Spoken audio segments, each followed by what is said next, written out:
o que é que a imagem da capelinha das aparições tem e que as outras não têm, que nem a Covid-19 afasta de lá os chamados peregrinos de Fátima? Olá, é com esta pergunta, e de novo com a minha saudação, a minha paz, que abrimos a segunda parte 2, do programa 97 da nossa atualidade, à luz da fé e da teologia de Jesus.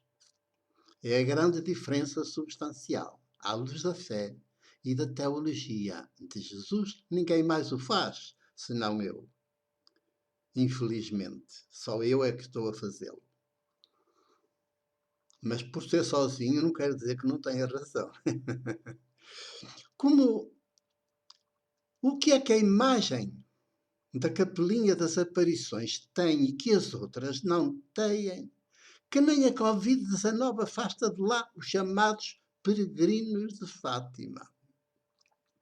Como sabem, neste meu ser viver pastoral de presbítero jornalista e jornalista profissional, já publiquei 2 livros sobre Fátima, ambos, notem bem, ambos dedicados a Maria, a mãe de Jesus, contra a Senhora de Fátima. São eles Fátima Nunca Mais, editado pela Campo das Letras em 1999, e Fátima S.A., Sociedade Anónima, editado pela Seda Publicações em 2015, quando estava a chegar o centenário de todo aquele teatro. Nunca Papa algum, nunca Bispo algum, teólogo algum, nem sequer a Universidade Católica alguma vez saiu a terreiro com uma palavra que fosse contra estes livros ou a favor deles. Silêncio total, absoluto e universal dessa banda. Muito acolhimento, sim, de todas as outras bandas, muitas outras bandas, mas dessa parte, silêncio total. O incómodo é tal que eles nem sequer falam e têm medo que ao falar, estejam a fazer divulgação e publicidade. E, portanto, silêncio total. Apesar de, com o primeiro livro, Fátima Nunca Mais, em 1999, ele ter sido assim como uma espécie de um sismo no país. Este país que se tem católico e todo fatimista. Porque um padre católico diz Fátima Nunca Mais. Diz e escreve um livro a fundamentar bem isso, essa tese. E esse sismo desencadeia no país, inclusive entre os próprios jornalistas, que também estavam convencidos, formação teológica e sobretudo a teologia de Jesus não têm nenhuma, e estavam convencidos que afinal Fátima era a expressão maior da fé católica. E afinal aquilo não faz parte da fé católica. Tão simples quanto isso. É que nem faz parte da fé católica. Portanto, se lhe dão tanta importância é por outras razões que não têm nada a ver com fé. Com a fé. E muito menos com a fé de Jesus e a teologia de Jesus. Mas a RTP achou-se no dever, e bem, de me convidar, era tal o impacto que ela não pôde ignorar, e convidou-me para o seu programa A Grande Entrevista, nesse mesmo ano, 1999, conduzida pela então jovem jornalista Judite Souza. Ela deve se lembrar bem, que ela até no princípio estava um bocadinho contra mim e depois passou na segunda parte a favor de mim. Dada a polémica, o programa teve-me favorável. Teve-me a um outro convidado. Teve direito a um outro convidado. favorável à credibilidade de tudo aquilo. Precisamente, quem? Monsenhor Geraldes Freire, que é tido na altura como um dos maiores especialistas em documentação de Fátima, e ele próprio é um dos organizadores de toda a documentação de Fátima, que veio a ser publicada mais tarde. O meu segundo livro fala na existência de duas Fátimas. Fátima I, que vai de 1917 até 1930, quando o bispo reconhece como fiáveis e dignas de crédito as chamadas aparições, que é aquele teatrinho, e depois a Fátima II começa em 1935 até aos nossos dias, e vai, é quando começa a primeira memória atribuída à irmã Lúcia, mas quem as escreveu foi o clero. A irmã Lúcia nem deve ter sabido, a freira de clausura não sabia nada. Devo dizer-vos que depois deste livro, do segundo livro sobretudo, nada fica de pé de Fátima, porque o livro é todo feito na base da documentação que, entretanto, foi publicada pelo Santuário, em vários volumes, pelo Santuário, em coordenação com a Universidade Católica, ainda por cima.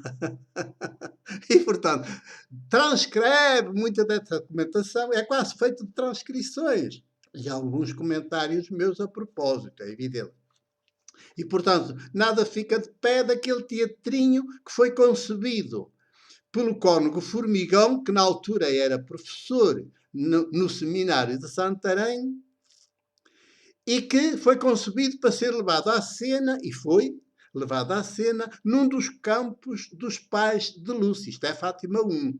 Foi levado à cena num dos pais de Lúcia, dos campos dos pais de Lúcia, de maio até outubro, e sempre aos dias 13, com uma exceção que ninguém diz, que é no mês de agosto, não houve teatrinho lá no campo, porque as três crianças, Lúcia, Francisco e Jacinta, a essa hora, à hora que devia estar lá no campo para o teatrinho, estavam a brincar com os filhos do governador civil de Ourém, na casa dele. E ele levou-as para lá no seu carro, e não houve teatrinho porque não houve os atores. Não houve os atores. Simularam depois, para não haver uma falha em agosto, simularam depois, diz a documentação, no dia 19, uma aparição na eira, à beira da casa dos pais da Lúcia. Na eira, imagina, ao fim da tarde. É histórico que a Senhora de Fátima, e isto é muito sério, é histórico que a Senhora de Fátima não valeu aos dois irmãos atores atacados pouco depois pela própria pneumónica. Ora, cá estava um vírus como agora a Covid-19. O Francisco morre logo em 1919. E a Jacinta, mais novinha, morre em 1920. A Senhora de Fátima não lhes valeu. Não os curou.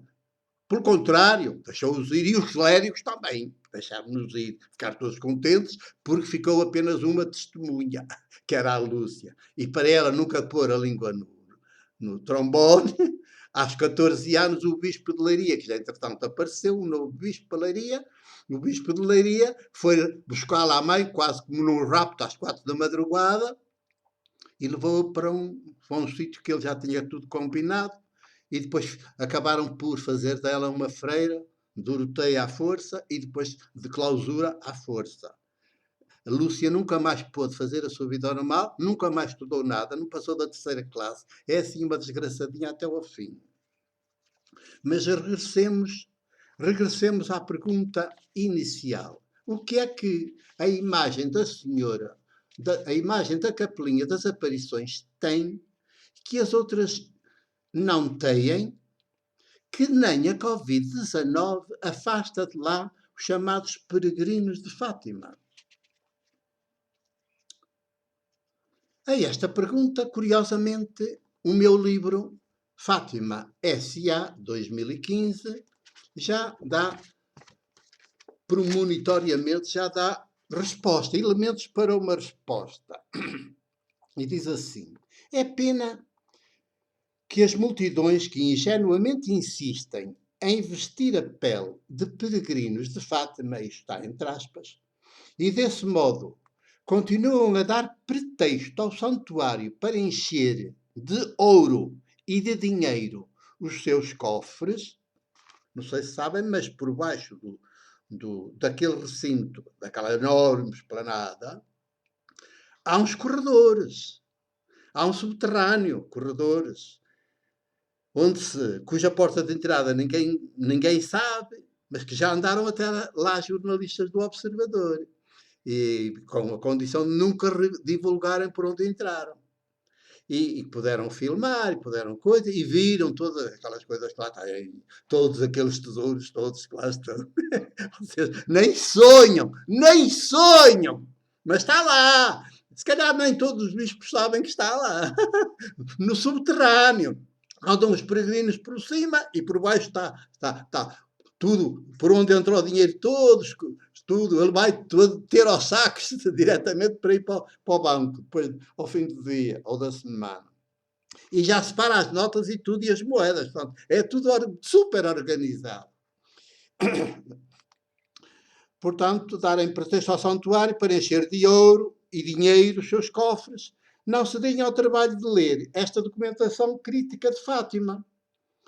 É que as populações, parece que gostam, estes peregrinos, gostam de ser ludibriadas, as populações, porque a realidade do seu dia-a-dia, mas que tipo de populações? Aquelas, sobretudo, que a realidade do dia-a-dia é tão inumana e tão cruel que elas fogem o mais que podem da luz e da consciência esclarecida e crítica. Carecem como de pão para a boca do ópio, que santuários como o de Fátima, São Bentinho da Porta Aberta, Lourdes em França, Aparecida no Brasil, Guadalupe no México e muitos outros lhes vendem sob a aparência de oferta, sem o qual o seu dia-a-dia seria um insuportável inferno. Com este ópio religioso, o inferno ainda o é mais, mas as multidões anestesiadas por ele tudo suportam, do nascer ao morrer. São vítimas que se não reconhecem. Já os sacerdotes clérigos estão a gerir aquilo, não. São espertalhões. E nem o Covid-19 tira as pessoas de lá porquê? Eu vou-vos dizer, é porque os cristianismos, com destaque para o católico clerical imperial, os cristianismos todos ensinam uma mentira terrível às populações, desde o início. Dizem que nós todos nascemos em pecado, fomos concebidos em pecado, nascemos em pecado, estamos em pecado, portanto contraímos uma dívida, uma pena, uma culpa, que é preciso redimirmos, livrar-nos dela. E quando as vidas lhe correm mal, a saúde está em risco, as pessoas são logo levadas instintivamente a pensar que é por causa dessa culpa, por causa desse pecado, que nem o batismo afinal da água tirou, porque está tudo na mente ainda. E isto é terrível.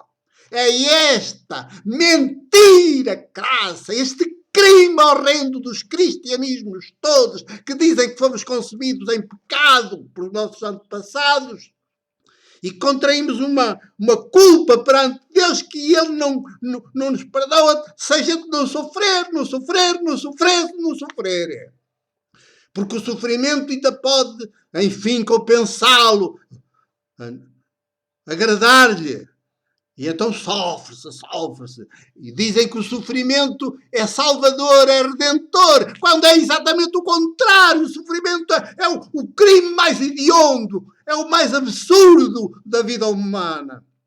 E a única postura que podemos ter diante do sofrimento é lutar com todas as forças contra ele, para que ele desapareça, sobretudo desapareçam as causas que o provocam, entre as quais está, a primeira de todas, estão os cristianismos e as igrejas cristãs. O meu abraço, o meu beijo de presbíteros jornalistas.